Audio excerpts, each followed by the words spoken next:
வணக்கம், welcome to Chitra Murali's kitchen. இன்னைக்கு என்ன ரெசிபி பார்க்க போறோம் அப்படின்னு பார்த்தீங்கன்னா, கொண்டக்கடலையை வச்சு ஒரு குழம்பு தான் பண்ண போறோம். நான் கொண்டக்கடலையை நைட்டே ஊற வச்சு வேக வச்சு ரெடியா எடுத்து வச்சிருக்கேன். பாருங்க, வேக வச்சு ரெடியா வச்சிருக்கேன். ஸோ இப்போ எப்படி பண்றதுன்னு பார்க்க போறோம். அதுக்கு கற்சட்டியில ஒரே ஒரு ஸ்பூன் வந்து நம்ம வத்த குழம்பு பொடியோ இல்லைன்னா சாம்பார் பொடியோ எது வேணாலும் சேர்த்துக்கலாம்.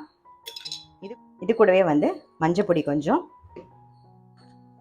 அப்புறம் தேவையான உப்பு, புளி வந்து ஒரு சின்ன லெமன் சைஸ்ல புளி கரைச்சி வச்சிருக்கேன். இப்போ அதை சேர்த்துக்கலாம் நாம.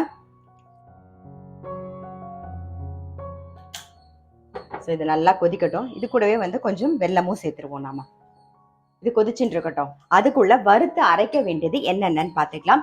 அதுக்கு இந்த பக்கம் கடாய் வச்சிருக்கேன். அதுல ஒரே ஒரு டிராப் எண்ணெய் விட்டுருக்கேன். ஸோ வறுக்க வேண்டியதெல்லாம் பார்த்துருவேன். பெருங்காயம், ஒரு சின்ன பீஸ் பெருங்காயம், கட்டி பெருங்காயமா இருந்தால் நீங்கள் ஒரு 2 பீஸ் எடுத்துக்கலாம்.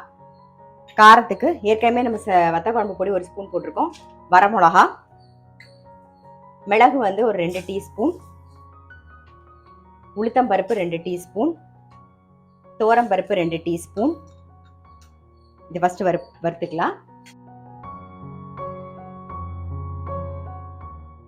கடுகு ஒரு டீஸ்பூன் சேர்த்துக்கலாம். இது கூடவே வந்து வெந்தயம் ஒரு 1/2 டீஸ்பூன், அப்புறம் அரிசி வந்து ஒரு 1 டீஸ்பூன்.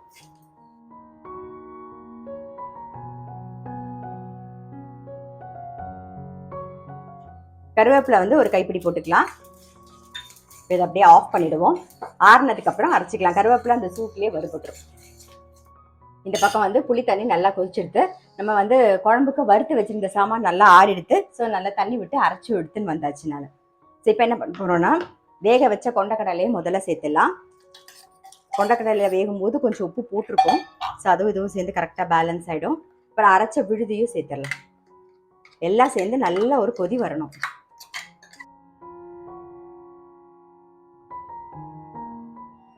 மிக்சி ஜார் அலம்பி அந்த தண்ணி விட்டுருவோம். இதெல்லாம் சேர்ந்து ஒரு கொதி வரட்டும். இதில் வந்து மேலாக ஒரு ஸ்பூன் வந்து நல்லெண்ணெய் விட்டுருவோம். நல்லெண்ணெய் விட்டு ஒரு கொதி வரட்டும்.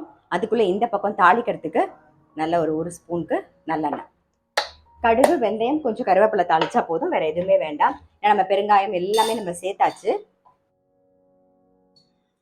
கடுகு, வெந்தயம், நல்லெண்ணெய் காஞ்சிடுது. கடுகு, வெந்தயம் சேர்த்துடலாம். அப்புறம் கொஞ்சம் கருவேப்பிலை குழம்புல சேர்த்துருவோம். அவ்வளோதான், நம்மளுடைய கொண்டக்கடலை குழம்பு ரெடி.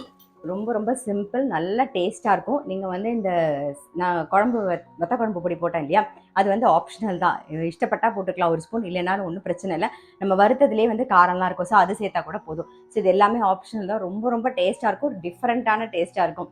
நல்ல சுட சாதத்தில் நல்லெண்ணெய் விட்டு பிசைஞ்சு சாப்பிட்டிங்கன்னா ரொம்ப நல்லாயிருக்கும். தொட்டுக்கிறதுக்கு ஒரு தேங்காய் போட்ட கறியோ இல்லை கூட்டோ இல்லை சுட்டு அப்பளமோ ரொம்ப நல்லாயிருக்கும். கண்டிப்பாக ட்ரை பண்ணி பாருங்கள். நான் அடுத்த வீடியோவில் சந்திக்கிறேன்.